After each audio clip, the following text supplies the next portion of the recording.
आप अपने बच्चों को कुछ शिक्षा के अलावा कुछ स्पोर्ट्स में कुछ बनाना चाहते हैं और ये सोचते हैं कि हमारा बच्चा आगे चलकर कुछ बड़े मुकाम हासिल करे, और स्पेशली अगर बात करें स्पोर्ट की बात करें तो क्रिकेट में, तो क्रिकेट के लिए अगर आप फरीदाबाद में हैं और या फिर फरीदाबाद से बाहर है, फिर भी ये सोचते हैं कि हमारा जो बच्चा है क्रिकेट में कुछ नया मुकाम हासिल करे, तो शायद उसके लिए आपको रावल क्रिकेट ग्राउंड जो है खासकर इसलिए आपके लिए बेहतर होगा क्योंकि यहाँ के जो कोच हैं और यहाँ के जो मैनेजमेंट है वो कहीं ना कहीं आम जो खिलाड़ी हैं उसके अलावा भी और आम पेरेंट्स भी इस बात को ज़रूर जानते हैं कि यहाँ के पूर्व क्रिकेट जो खिलाड़ी थे यहाँ पे विजय यादव जी इस कैंपस की जिम्मेदारी पे हैं, इस कैंपस को हैंडल करते हैं। वो उनकी देख रेख में बच्चे यहाँ पे क्रिकेट खेलते हैं, प्रैक्टिस लेते हैं और सीखते हैं। तो हम इस जगह पे आज यहाँ की ग्राउंड रिपोर्टिंग करने के प्लान में है। हम यहाँ पे दिखाना चाहते हैं कि किस तरीके से आप यहाँ अगर विजय यादव जी के जो पूर्व क्रिकेटर रहे, अगर उनके साथ में रह के उनके ज़रिए अगर आप कुछ अपने बच्चों को कुछ हुनर दिखाना चाहते हैं, कुछ स्पोर्ट्स की नॉलेज दिलाना चाहते हैं और आगे बच्चा कुछ आपका भविष्य में अच्छा नाम करे, उसके लिए ये रावल क्रिकेट ग्राउंड जो है बेहतर होगा। क्योंकि यहाँ पे बच्चों को किस तरीके से ट्रेंड किया जाता है, वो एक प्रोफेशनली ट्रेंड करने का जो मेथड है उसके बारे में जानने के लिए यहाँ हम आपको दिखा सकते हैं कि किस तरीके से कैंपस में आप देख सकते हैं कि जो यहाँ विजय यादव जी हैं खुद कैंपस में खड़े होके एक एक बच्चों को मॉनिटर कर रहे हैं, देख रहे हैं कि किस तरीके से बच्चे प्रैक्टिस कर रहे हैं। और प्रैक्टिस के साथ साथ हम अब अंदर चलेंगे कैंपस में, देखेंगे कि क्या है उनकी ग्रास रूट, किस तरीके से बच्चों को यहाँ पे ट्रेंड किया जाता है, किस तरीके से बच्चों को यहाँ पे टाइम दिया जाता है।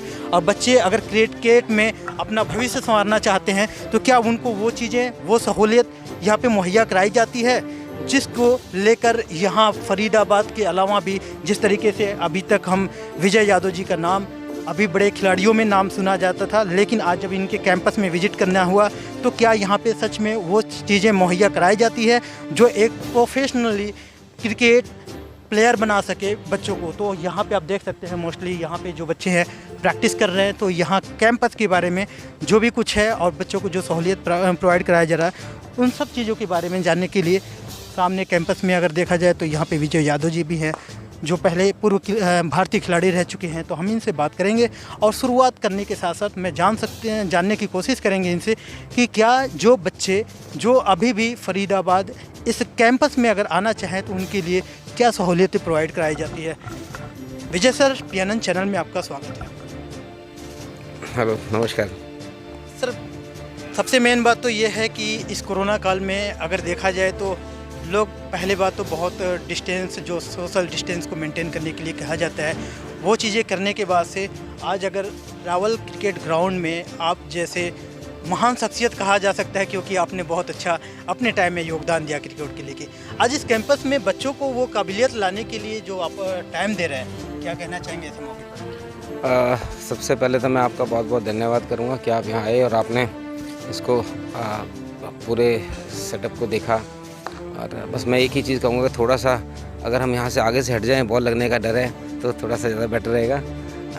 मुझे आपसे सुन के काफ़ी अच्छा लगा कि कितने डेडिकेटेड हो कि आप इस बातों को ज़रूर बताना चाहते हैं कि ज़रूर आप इंटरव्यू दे रहे हैं, ज़रूर आप इस बात को बताना चाहते हैं, लेकिन उससे पहले आपका टारगेट जो है वो कहीं ना कहीं बॉल पे है। नहीं, ज़रूरी है क्योंकि सेफ्टी फर्स्ट है। सर, अगर कैंपस पे अगर बात करें, यहाँ पे बच्चे प्रैक्टिस कर रहे हैं, जगह जगह के शहर से बाहर से भी हैं कुछ बच्चे जो प्रैक्टिस कर रहे हैं, तो इन बच्चों को जो प्रैक्टिस आप यहाँ पे कराते हैं, सबसे पहले हम कैंपस के बारे में जानना चाहेंगे, कैंपस की क्या खूबी है? देखिए, जो इसमें आप ये समझिए कि जो खेलते समय जो चीज़ें मैं समझता था, मैं सोचता था कि भाई मुझे ये चीज़ें मिलें तो मैं और बेटर प्लेयर बन सकता हूँ, या जिनकी इच्छाएं रहती थी कि जो नहीं पूरी हुई कभी, तो मैं वो दिमाग में रख के हर वो चीज़ करने की कोशिश करी। क्योंकि ये आप जो देख रहे हैं सिर्फ इवनिंग एकेडमी नहीं है, ये फुल टाइम जो है रेजिडेंशियल क्रिकेट एकेडमी है, जहाँ पे बच्चे रहते भी हैं यहाँ पे, और यहीं पे वो प्रैक्टिस भी करते हैं, पढ़ाई भी करते हैं, स्कूल जाते हैं, यहाँ से यहीं खाते पीते हैं, सब कुछ इस लाइक आप कहते हैं ना, वन स्टॉप डेस्टिनेशन है, तो जहाँ आपको हर चीज़ देखने को मिल जाएगी। रेजिडेंशियल एकेडमी में आ जाता है, तो उसका जो पूरा सेटअप है वो शुरू होता है सुबह करीब 5 साढ़े 5 बजे के आसपास रुपये शुरू होता है। मॉर्निंग सेशन जिसे बोलते हैं, फिटनेस सेशन रहता है, उसमें 1.5 घंटा फिटनेस करने के बाद फिर हम उसी के साथ साथ अभी जैसे इस मौसम में अभी हम चेंज कर लेते हैं कि एक हमने गर्मी की वजह से एक पूरा सेशन लंबा कर दिया, 9 बजे तक रहेगा, जिसमें फिर वो स्किल सेशन रहता है 1.5 घंटे का। उसके बाद वो ब्रेकफास्ट करके 9 बजे के बाद फिर इंडोर के अंदर जैसे जैसे जिस प्लेयर की रिक्वायरमेंट रहती है, जिसको जो प्रैक्टिस की ज़रूरत है, वो कोचेज़ उसमें उनको बुला के ऑन कॉल कराते रहते हैं। और उसके बाद फिर लंच टाइम रहता है दोपहर में, और जो बच्चे स्कूल जाते हैं वो 8 बजे से लेके, जब स्कूल शुरू हो जाएगा तो 8 से लेके 12 साढ़े 12 बजे तक का स्कूल उनका रहता है, स्कूल चले जाते हैं। और वापस आने के बाद लंच के बाद फिर उनकी जो प्रैक्टिस है, जो मॉर्निंग सेशन उनका मिस हो जाता है, उसको पूरा करने के लिए हम जो भी उनके शेड्यूल्स हैं उसके डाल लेते हैं उस तरीके से उसको, कि रात को लेट तक वो कर लेगा, ताकि जो उनकी पढ़ाई की वजह से प्रैक्टिस जो उनको लगता है मिस हुई है वो कहीं ना कहीं पूरी हो जाए। और फिर रात को इवनिंग प्रैक्टिस 4 बजे शुरू होती है, तो इसमें तो बाहर के बच्चे भी आ जाते हैं, जो शहर के बच्चे हैं, तो ये कंबाइंड प्रैक्टिस होती है। हॉस्टल और बाकी जो बच्चे शहर से आते हैं बाहर, उनको हम जिसको हम बोलते हैं, जो हमारे डे बोर्डर हैं एक तरह से, वो आते हैं, तो उसके बाद वो प्रैक्टिस उनकी ख़त्म होती है। फिर अगेन दोबारा हमारा नाइट की प्रैक्टिस शुरू हो जाती है, जो रात को 10 से 1 बजे तक चलती है। मिला जुला के अगर कहें कि बच्चों को एक प्रोफेशनली जो चाहिए, पूरा हर तरीके से आप लोगों ने एक शेड्यूल बना रखा है कि बच्चा कहीं से भी मिस ना हो, उसका टाइम भरपूर यूटिलाइज हो, और जिस एम के लिए वो आया है वो लगभग पूरा हो।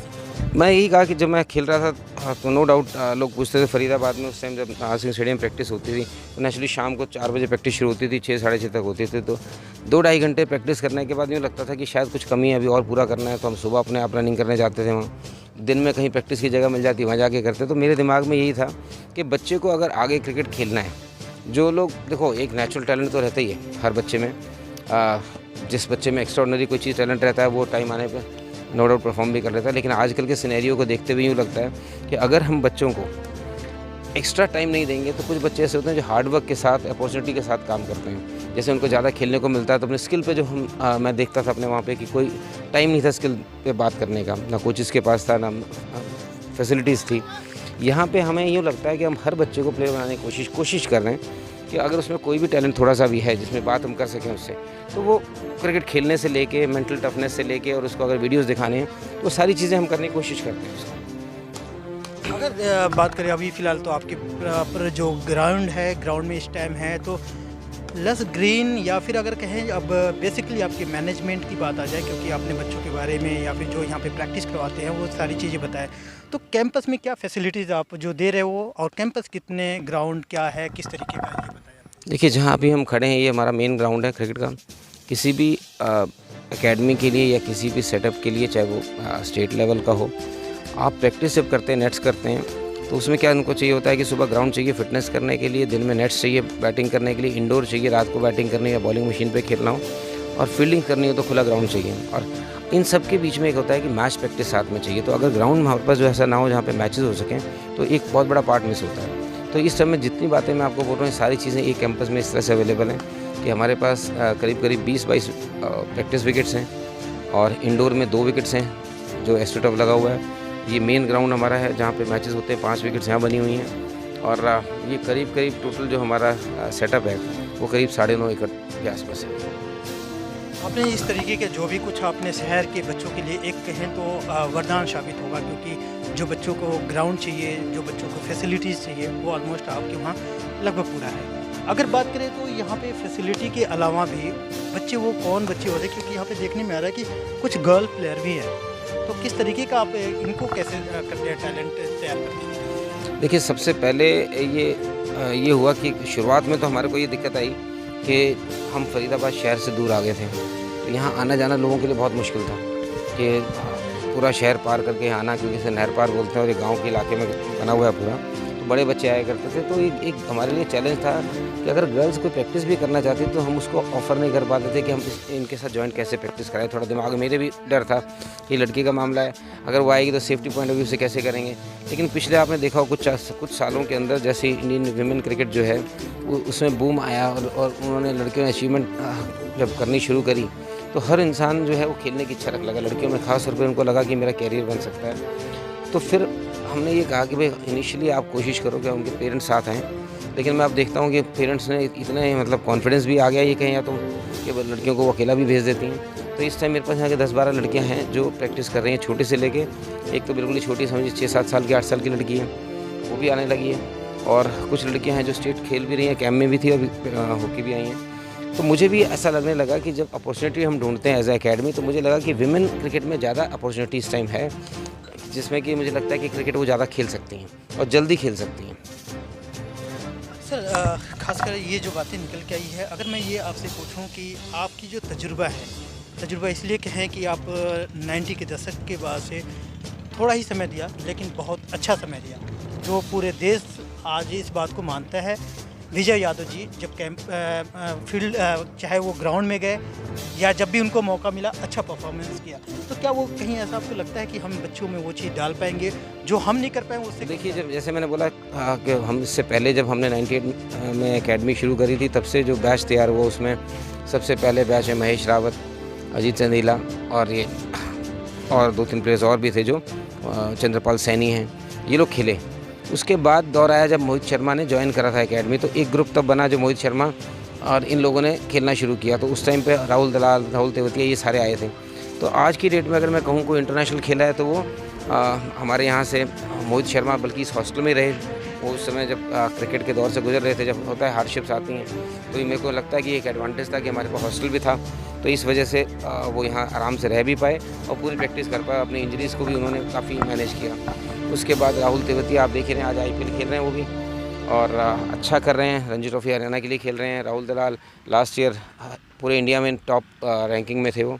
मुझे बेहद खुशी होगा इस बात को बताने के लिए अपने दर्शकों को कि जिस तरीके से इन्होंने बताया, बड़े टॉप लेवल के जो अभी फ़िलहाल क्रिकेट में अच्छा नाम है, ख्याति है, वो लोग भी कहीं ना कहीं इस कैंपस में, इस ग्राउंड से प्रैक्टिस भी किए हैं। हॉस्टल है तो हॉस्टल भी हम दिखाएंगे एक बार कि किस तरीके से उनका शेड्यूल रहा, किस तरीके से उन्हीं के पैटर्न पे आज ये सारे बच्चे जो आपको ग्राउंड में दिख रहे हैं, एक विजन लेके चल रहे हैं कि हम भी आने वाले टाइम में राहुल की बात करें, मोहित शर्मा की बात करें, इस तरीके के जो आज नाम कमा रहे हैं, ख्याति कमा रहे हैं, उनको भी ऐसे एक विजन जो विजय यादव के अंडर में, यानी कि इनके मार्गदर्शन में वो बच्चे यहाँ से पनप रहे हैं, तैयार हो रहे हैं। यादव सर, एक चीज़ और आप बताइए कि बच्चियों के लिए जब आपने बोला यहाँ पे छोटे बच्चे जो प्रैक्टिस कर रहे हैं, तो क्या इनके अंदर क्या क्वालिटी और जज्बा आपको दिखता है? इतने छोटे बच्चे तो हालांकि अभी समझ भी नहीं पाएंगे, तो क्या कर सकते हैं? शायद कहीं जो कहते हैं ना प्रोग्रेस कह लो, या जो आज कंप्यूटर युग आ गया उसको देख के कह लें, बच्चों में मेरे को इनिशियली लगता था कि बच्चा जब 10-11 साल का हो जाए तब क्रिकेट खेलनी शुरू करनी चाहिए। लेकिन जैसे जैसे यहाँ पे जब बच्चों ने आना शुरू किया तो मैंने रियलाइज़ करा कि 6 साढ़े 6 साल का बच्चा भी उतना ही एग्रेसिव है, उतना ही खेलने की इच्छा रखता है जितना हम जो 15 साल के बच्चे की बात करते हैं। और सबसे बड़ा एडवांटेज ये था कि जब छोटे बच्चे आने लगे तो मुझे एक चीज़ महसूस हुई कि जो हम बेसिक्स पे काम करना चाहते हैं, जो बच्चा शुरू के कुछ सालों में इधर उधर जाने के बाद मिस कर जाता है और एक बार कहते हैं ना जो मिट्टी तैयार हो जाती है उसको हम तोड़ नहीं सकते, तो ये मुझे मौका मिल जाता है कि उनके साथ हम पूरा उनके टेक्निकल पॉइंट्स पे काम करें और उनकी जो बेसिक रिक्वायरमेंट्स हैं, बेसिक नीड है, जो बेसिक उनके क्रिकेट खेलने के लिए जो स्टाइल है, वो सारे हम उनको ठीक कर लें। और मेरे ख्याल से आज की डेट में बच्चे बहुत इंटेलिजेंट हैं। मैं यूँ कहूँगा कि वो पहले के और अब में बच्चों में बस ये फ़र्क है कि पेशेंस कम हो गई है लेकिन इंटेलिजेंस बढ़ गई है। बच्चों की अगर आप बात कर रहे हैं तो यहाँ तो कोई भी बच्चा पर्सनैलिटी के लायक नहीं होते हैं, क्योंकि बच्चे बच्चे ही हैं। प्रैक्टिस पे डिपेंड करता है कि कौन बहुत अच्छा करता है, कौन कम करता है। क्या आपको लगता है कि कुछ टाइम बाद इन बच्चों में से कोई अच्छा आपको एक आपके नाम को, शहर को आगे बढ़ा सकता है? देखिए, क्रिकेट में ना एक बड़ा सिंपल फंडा रहता है कि हमेशा एक ग्रुप तैयार होता है, और जब वो ग्रुप तैयार होता है तो वो एक 3-4 साल का एक पीरियड होता है जिसके अंदर मतलब ये मानिए 15-16 साल से लेकर 19 साल तक के जो बच्चे हैं उनका एक ग्रुप होता है और वो खेलता है, वो आगे चला जाता है, दूसरा ग्रुप उसको टेक ओवर कर लेता है। तो अब जो हमारा एक ग्रुप तैयार हो गया आ रहा है, जो 16 खेल रहे थे लड़के, स्टेट खेले हैं 19 में, वो हमारा एक ग्रुप है जिसके अंदर लड़के बहुत अच्छे हैं। मतलब मैं उनको यूँ कहूँ कि जब वो खेलेंगे तब आपको दिखाई देंगे, लेकिन उन्होंने ऑलरेडी टेक ओवर कर लिया है। उन्होंने जो सीनियर प्लेयर्स हैं आज उनके अगेंस्ट जब उन्हें खिलाते हैं तो उनको पूरा मतलब ये कहिए कि उनका पूरा चैलेंज भी करते हैं और बल्कि उनको हरा भी देते हैं। और फिर यहाँ जब मैचेस होते हैं उनको भी भूख जो है उन्हीं के अंदर है। तो मैं ऐसा पूरा बैच है जिसमें मैं यूँ कहूँगा, हान पोद्दार एक लड़का है जो स्टेट के लिए खेला है, सचिन चौधरी है जो NCA में था, ऐसे कई लड़के हैं जो मतलब लेफ्ट आर्म स्पिनर 2-3 तो बहुत ही अच्छे, छोटे बच्चों में इतने अच्छे हैं। पीछे अभी बेदी जी आए तो उन्होंने देखा तो उनको बड़ी हैरानी हुई कि 8-9 साल का बच्चा इतने अच्छे स्पिन डाल रहा है। तो नो डाउट टैलेंट बहुत है और आपको बड़ी जल्दी दिखाई देंगे ये। जिस तरीके से जितनी भी अभी डिस्कस हुआ खासकर यादव जी से, तो वो कहीं ना कहीं ये पॉजिटिव मैसेज जाता है कि जिस तरीके से इन्होंने इस ग्राउंड को तैयार किया है यहाँ पे, या फिर कहें कि यहाँ पे इक्विपमेंट है या फिर यहाँ पे इंफ्रास्ट्रक्चर है, उसको देख के इन्होंने एक नेशनल लेवल की चीज़ें जो बच्चों में, जो अपने आप में ये देखते थे, कभी वक्त था कि जब वो चीज़ें इन्होंने अपने समय में पाया कि नहीं पाया, लेकिन एटलीस्ट वो चीज़ें वो बच्चों की हर एक सहूलियतों के लिए इन्होंने यहाँ पे इंतजाम किया है। बाकी और हॉस्टल की और भी जो फैसिलिटीज़ है, आइए हम उसको दिखाने की कोशिश करते हैं। वो चीज़ आपको दिखाता हूँ, अगर आप उसको देखना चाहें, जो रियलिटी जो मैं पेरेंट्स को दिखाना चाहता हूँ कई बार, कि जब बच्चा खेलना चाहता है तभी हम उसको क्रिकेट खिला सकते हैं। मतलब ये नहीं कि मैं उसको पुश करूँगा कि वो खेले, यानी उसको इनकरेज कर सकता हूँ सिर्फ कि वो प्रैक्टिस करना चाहता है, उसको माहौल दें। आप देख रहे होंगे यहाँ एक फ़ुटबॉल की प्रैक्टिस चल रही है। ये मेरे दोनों बच्चे जो हैं ये क्रिकेट नहीं खेलते हैं बिल्कुल भी। तो ये एक परफेक्ट एग्जांपल है कि जस्ट बिकॉज कि मेरे पास सारी फैसिलिटी है, सब कुछ है, इसका मतलब कि मेरे अपने के बच्चे नहीं खेलते हैं। इसका मतलब जो बच्चा खेलना चाहता है ये फैसिलिटीज़ उन्हीं के लिए है। कहीं ना कहीं मुझे इस बात का आपने जो खुलासा की, ये बहुत ही एक तारीफ़ भी कह लें और हैरत भी डालती है कि जिस घर में इतना बड़ा कैंपस हो और उन्हीं का बच्चा अगर इस फील्ड में इंटरेस्ट ना रखे, तो कहीं ना कहीं ये बात आपने जाहिर करके जग जाहिर किया। तो इससे एक आप वो पसीने ज़्यादा बहा रहे हो क्योंकि आपको लग रहा है मेहनत कर रहे हो। क्रिकेट में कब से आप 2 साल हो गए। क्या इम्प्रूवमेंट है? इम्प्रूवमेंट है, बाकी कराते हैं सर। बैट्समैन हूँ मैं। और वैसे अब खासकर देखा जाए तो कोई डिफरेंट नहीं है बॉयज़ में, गर्ल्स में। और आप अगर क्रिकेट खेलते हो, बैटिंग करते हो, सबसे मेन बात है। तो क्या ओवरऑल आपका परफॉर्मेंस कैसा रहता है? अगर मैचेस होते हैं तो क्या रहता है आपका इसमें? मैं ओपनर बैट्समैन हूँ। ज़्यादातर ये सोचती हूँ कि जाऊँ, पहले टीम को अच्छा स्टार्टअप दूँ और टीम के लिए एक अच्छा बेस बना के दूँ कि आगे वाले बैट्समैन आके अच्छा करें, पूरी टीम अच्छा ओवरऑल स्कोर करे। अगर हम बात करें विजय यादव सर का, तो पहले आपको भी पता है कि वो पूर्व क्रिकेटर रहे हैं और उनके कुछ काबिलियत आप में ऐसा लगता है कि आप कुछ कर पाओगे आगे?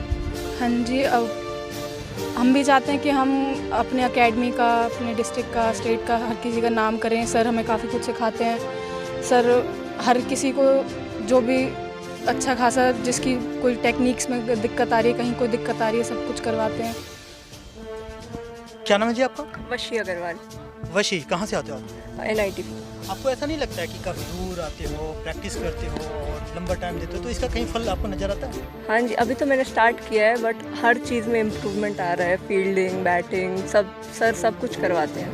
अगर बात करें यहाँ पे और भी NIT से आने का मतलब है, लेकिन और भी आसपास में अकेडमी है, कोचिंग तो आप वहाँ भी ले सकते थे, सीख सकते थे, पर डिफरेंट यहाँ क्या मिला आपको? सबसे अच्छा एक्सपोजर यही मिलता है हर चीज़ में। सर एक छोटी से छोटी चीज़ भी करेक्ट करते हैं और काफ़ी। आगे क्या प्लान है आपका? आगे क्रिकेट खेलने का भी प्लान है, इंडियन टीम में प्लान है, मेहनत करना है बस। जी, आप साहब क्या नाम है आपका? आप संदीप परिहार। संदीप परिहार। परिहार। संदीप, आप ये बताओ क्या अभी करते हो आप? बैटिंग। बैटिंग बढ़िया कर लेते हो। चलो आप ये बताओ कि यहाँ से कितना आप सीखते हो, उसके बाद कितना प्रैक्टिस करते हो? यहाँ पर 3-4 घंटे प्रैक्टिस करते हैं, फिर उसके बाद कौन प्रैक्टिस कराता है आपको? सर कराते हैं, विजय सर, कोचेस।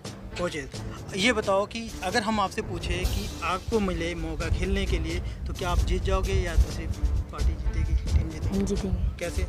अच्छे रन में। जी, आपका क्या नाम है? सर विशाल यादव। विशाल यादव। विशाल, आप क्या खूबी है आपके अंदर?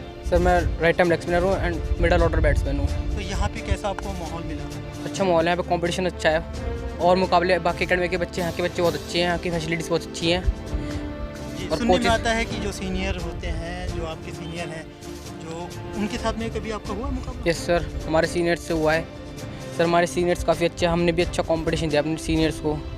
उनसे सीखने को मिलता है किस हिसाब से बैटिंग ऑर्डर अच्छा करें, कैसे अपने ओपनर को स्टार्ट्स दें, कैसे टाइम ग्राउंड में लेकर प्रैक्टिस कर रहे हैं। और दूसरी बात ये आप देख सकते हो, यहाँ पे सारे जो पेरेंट्स हैं वो बैठ के अपने बच्चों का समय का वेट कर रहे हैं कि जैसे ग्राउंड से वो फारिग हो, यानी कि उनके जो प्रैक्टिस है वो पूरे होने के बाद से बच्चे अपने अपने घर जाएंगे। लेकिन सबसे मेन बात तो ये है कि पेरेंट्स का भी बहुत बड़ा रोल होता है जब जाके बच्चे इस बड़े कैंपस में आके प्रैक्टिस कर रहे हैं। सर, बच्चों से ज़्यादा कहीं प्रैक्टिस आप लोगों का हो रहा है? ऑफ कोर्स यार, बच्चे तो एटलीस्ट खेल के एंजॉय कर रहे हैं, हम तो फ्री में बैठ के भी एंजॉय कर रहे तो कैसे टाइम कैसे पास होता है आपका इतना लंबा 2 घंटे 2.5 घंटे का जो प्रैक्टिस होता है? हैं। बच्चों को देख के खुश होते हैं, हाथ से राउंड कर मार लेते हैं, ग्राउंड के पेरेंट्स सारे मिल जाते हैं तो उनसे हाई हेलो हो जाता है इस बहाने। मुझे लगता है कि जिस तरीके से इन लोगों का बताने का तरीका है, तो ऐसा ये है कि जो पेरेंट्स हैं कहीं ना कहीं दूसरे जगह से आते ज़रूर हैं, लेकिन इस ग्राउंड में आने के बाद से एक दूसरे के करीब आ जाते हैं, दोस्त बन जाते हैं। सर, अगर बात करें इस ग्राउंड का, तो क्या जानते हैं इस ग्राउंड के बारे में वैसे?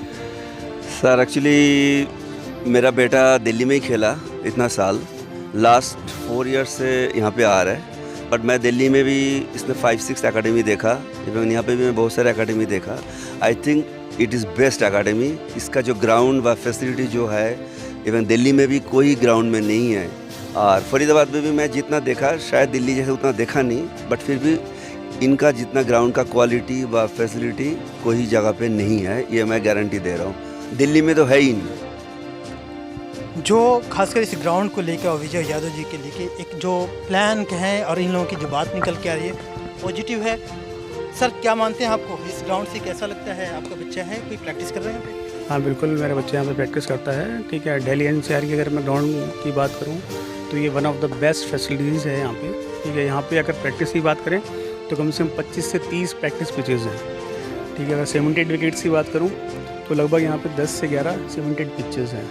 बच्चा यहाँ पे भी कभी भी आके किसी भी टाइम पे आके प्रैक्टिस कर सकता है। अगर वो लाइफ में आगे बढ़ना चाहता है, कुछ उसका लाइफ में फोकस है, यहाँ पे आके उसको पूरी फैसिलिटी मिलेगी। क्या नाम है जी आपका? मेरा नाम जी ओमदत यादव जी। कहाँ से आते हैं आप? मैं गुड़गांव से जी। बहुत लंबा दूरी तय करके बच्चे को क्या बना के छोड़ेंगे? देखो जी, वो तो उनके भाग्य पर है। हम तो एक अच्छा खेल मिले बच्चों को, अच्छा इन्वायरमेंट है, इसलिए यहाँ पे इतना दूरी तय करके लेके आते। क्या बच्चे में आपकी स्पेशली आपके बच्चे की बात करें तो कुछ सुधार, कुछ चीज़ें दिखता है जो काफ़ी सुधार है, इसीलिए तो गुड़गांव का छोड़ के यहाँ पे आए हुए हैं सर। ग्राउंड का ओपन एरिया था, लेकिन अब आप देख सकते हैं कि विजय यादव जी का ये वो जगह है। आज कहें कि क्रिकेट के बाद से बहुत सिंपल ज़िंदगी गुजार रहे हैं, जो बाकी बच्चों में वो जो तराशने की कोशिश कर रहे हैं और बच्चों को बताना चाहते हैं, वो इनके लिए ये मायने नहीं रखता है कि हमें स्टैंडर्ड रह के ही दिखाना है या बच्चों जैसे बन के। तो आप देख सकते हैं बैठ के अब आराम फरमा रहे हैं, और वो इसलिए कि बच्चों का अब टाइम हो गया बच्चों को फिर से प्रैक्टिस कराने के लिए। यादव जी, अब इस बार अभी फ़िलहाल आपके कैंपस में हैं, उस जगह पे हैं जहाँ इंडोर एक तरीके से कहें कि प्रैक्टिस होती है बच्चों के लिए। तो अब यहाँ पे बैठ के आप किस चीज़ का वेट कर रहे हैं फिलहाल? अब इवनिंग एकेडमी ख़त्म होने का वेट कर रहे हैं। जैसे अब 6:30 बजे के बाद बच्चे वापस जाना शुरू हो जाते हैं, तो सारे जब डिस्पर्स होते हैं तो एक बार आधे घंटे का ब्रेक रहता है, बच्चे वगैरह जाके फ्रेश हो लेते हैं। उसके बाद दोबारा से उनकी शाम को फिर वही सेम प्रैक्टिस शुरू हो जाती है। जो बच्चों की प्रैक्टिस दिन में मिस हो जाती है वो अब शाम को उनकी शुरू हो जाएगी। अगर हम बात करें कि जिस तरीके से अभी हमने ग्राउंड में बात किया है आपसे कि यहाँ पे जो वो खिलाड़ी हैं जो अभी फ़िलहाल में नेशनल लेवल पे खेल रहे हैं, और वो हैं कि जो यहाँ पे रह चुके हैं, तो उन खिलाड़ियों के लिए जो आपने यहाँ पे हॉस्टल कहने या यहाँ पे ठहरते थे, तो उनके बारे में बताइए ताकि हमारे जो दर्शक हैं उनको भी याद आ जाए कि हाँ भाई ऐसी जगह। अब जो ये रूम्स हैं हमारे, ये वो बच्चे हैं जो पहले जूनियर्स थे, जो वहाँ जूनियर हॉस्टल में रहते थे, अभी सीनियर हो गए हैं। और ये हमने 2 पार्ट्स में बांटा हुआ है। ये जो पोर्शन अभी आप देख रहे हैं ये सीनियर हॉस्टल है, जहाँ बच्चे सीनियर रहते हैं इसमें, और उसके बाद हम आपको लेके चलेंगे जूनियर हॉस्टल में। तो यहाँ सबसे मेन बात ये है कि ये वो जगह है जो आज के टाइम में भी कहें तो यहाँ ठहरने वाले वो बच्चे हैं जो आज के टाइम में नेशनल लेवल पे भी मैच खेल रहे हैं, क्रिकेट खेल रहे हैं। तो ये सारे लोग हैं। क्या नाम है जी आपका? सचिन चौधरी। तो इस जगह पे जहाँ रह रहे हैं यहाँ से तो बहुत नेशनल लेवल पे अच्छे खिलाड़ी हैं जो पूरे देश का नाम रोशन कर रहे हैं। आप लोगों का क्या प्लान है वैसे? सबको खेलने का प्लान होता है, और बहुत अच्छा मैन्युफैक्चरिंग स्ट्रक्चर है, जगह बहुत अच्छी है, बहुत कम लोगों को मिलता है, तो यहाँ मेहनत करेंगे तो आगे जाएंगे।